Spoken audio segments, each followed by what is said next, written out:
Bismillahirrahmanirrahim. Assalamualaikum warahmatullahi wabarakatuh. Selamat bertemu kembali dengan Pak Ali Kimia. Pemirsa yang luar biasa, sahabat channel Kimia itu Mudah yang istimewa. Kali ini adalah video ke-30. Kita akan membahas tentang pengenalan ilmu kimia, ya, mengenal kimia. Materi ini mestinya disampaikan di SMP. Karena di SMP, di kurikulum K13 itu sudah ada pelajaran kimia. Namun survei membuktikan bahwa sebagian besar, kalau kita tanya siswa kelas 10, itu mengatakan bahwa di SMP tidak pernah diajar kimia. Ini terjadi karena kemungkinan Bapak Ibu guru yang di SMP itu sebagian besar guru IPA-nya itu bukan lulusan sarjana kimia, sehingga beliau kurang pede untuk mengajar kimia.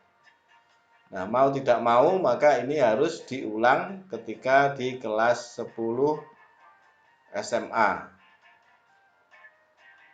untuk mengenalkan kimia.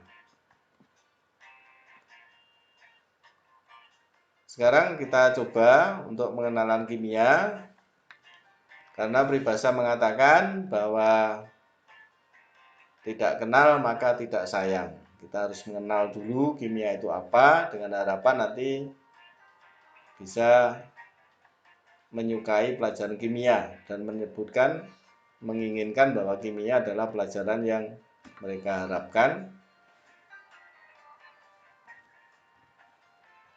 dan mereka tunggu-tunggu kehadirannya.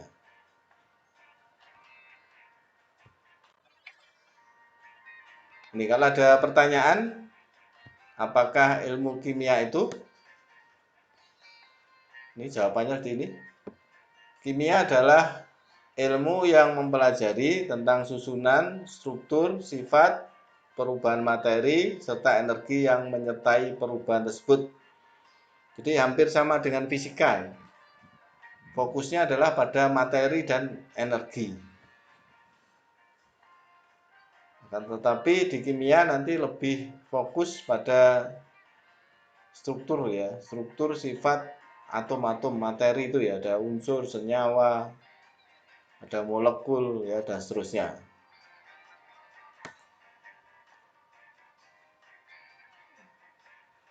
Sekarang mengapa kita harus belajar ilmu kimia? Manfaat belajar ilmu kimia adalah seperti ini. Manfaat belajar ilmu kimia antara lain, yang pertama, pemahaman yang lebih baik terhadap alam sekitar dan berbagai proses yang berlangsung di dalamnya. Yang kedua, mengubah bahan alam menjadi produk yang lebih berguna untuk memenuhi kebutuhan kita.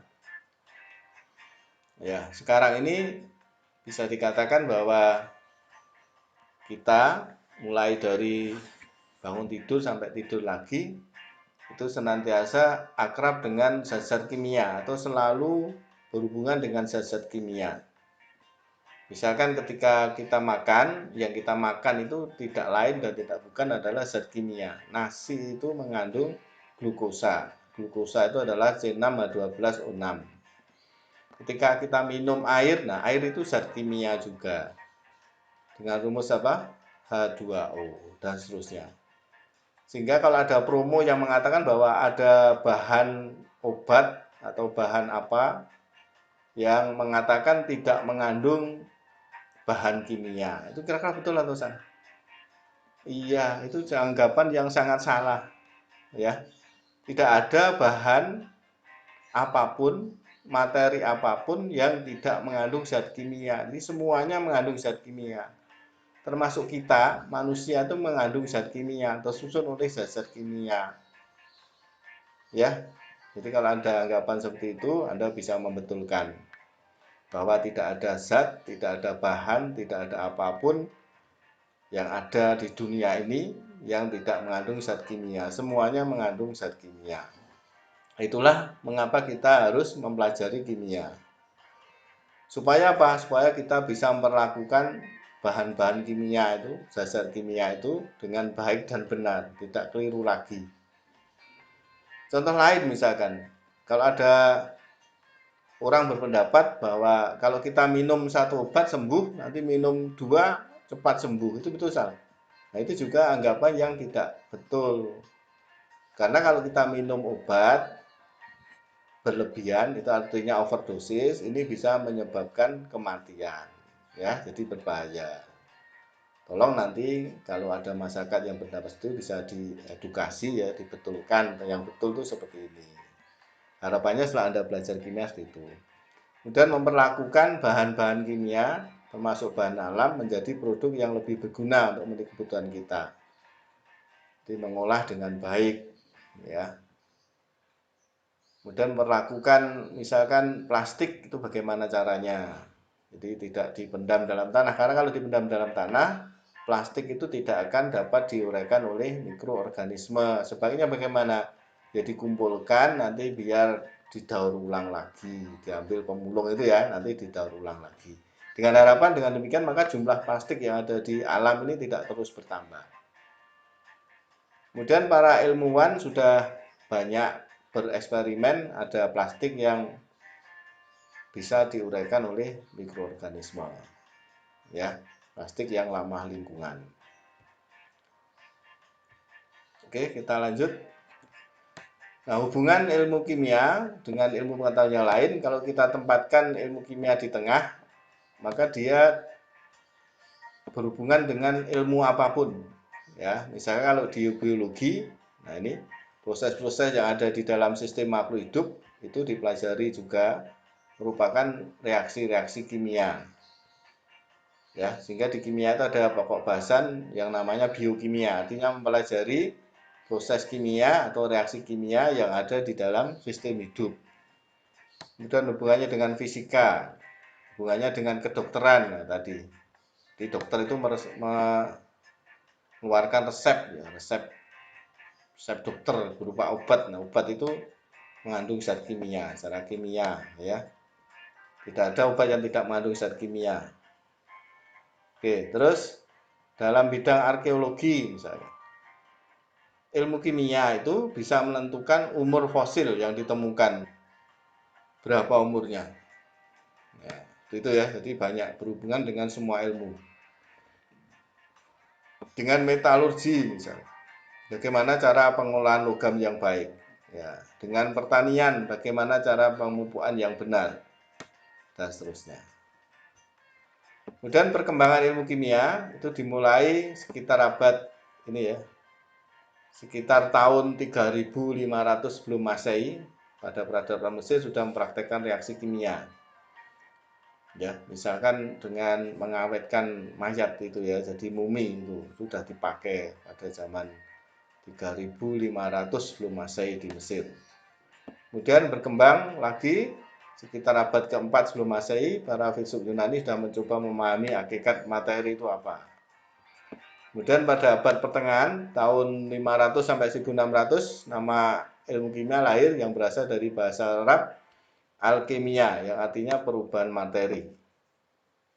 Terus dilanjutkan pada kimia modern lahir pada abad 18 yaitu pada tahun 1803 ketika John Dalton mengajukan teori atom yang pertama.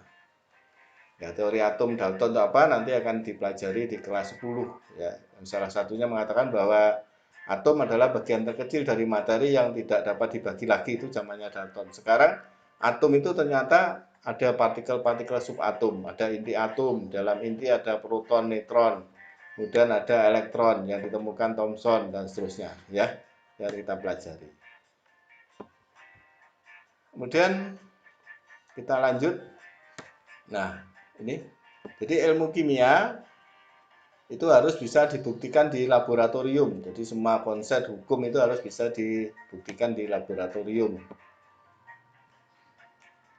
Jadi alat-alat yang ada di laboratorium, contohnya misalkan nanti kalau kita di lab, kita akan akrab dengan alat-alat ini. Alat pengukur volume cairan, ya seperti ini, terbuat dari kaca, ada gelas kimia, silinder ukur, labu ukur, pipet, ya, kemudian ada buret. Kemudian bagaimana cara membaca alat ukur volume? Ya, seperti ini yang benar ya, jadi harus sejajar dengan mata pengamat. Oke, kita lanjut. Ini beberapa alat pembakar. Ini alat pembakar spiritus ya. Ini Bunsen kalau ini. Kemudian alat ini untuk menimbang. Ada neraca namanya. Neraca yang lebih canggih namanya neraca analitik ya. Kemudian alat mengukur suhu bisa menggunakan termometer. Kemudian dalam ilmu kimia digunakan dua jenis skala suhu yaitu Celsius dan Kelvin. Ya. Derajat Kelvin itu sama dengan derajat Celsius ditambah 273. Jadi kalau 25 derajat Celcius berapa Kelvin? Berarti sama dengan 273 ditambah 25. Begitu ya cara menghitungnya. Kemudian beberapa bahan nanti kalau Anda di lab itu ada labelnya. Nah, label ini harus diperhatikan. Kalau ada gambar tengkorak artinya bahan yang di dalamnya itu bersifat racun. Kalau ada gambar seperti ini tanda X berarti berbahaya. Kalau ada gambar seperti ini mudah meledak. Kemudian kalau ada gambar api artinya mudah terbakar. Kalau ada gambar seperti ini korosif, kemudian ada gambar api, ada lingkaran, artinya pengoksidasi. Gitu ya. Oke, untuk hari ini hanya ini yang bisa saya sampaikan. Nanti kalau ada yang kurang paham bisa ditulis di kolom komentar. Mudah-mudahan Anda bisa memahami dengan baik dan benar. Terima kasih atas segala perhatian. Mohon maaf atas segala kekurangan. Wassalamualaikum warahmatullahi wabarakatuh.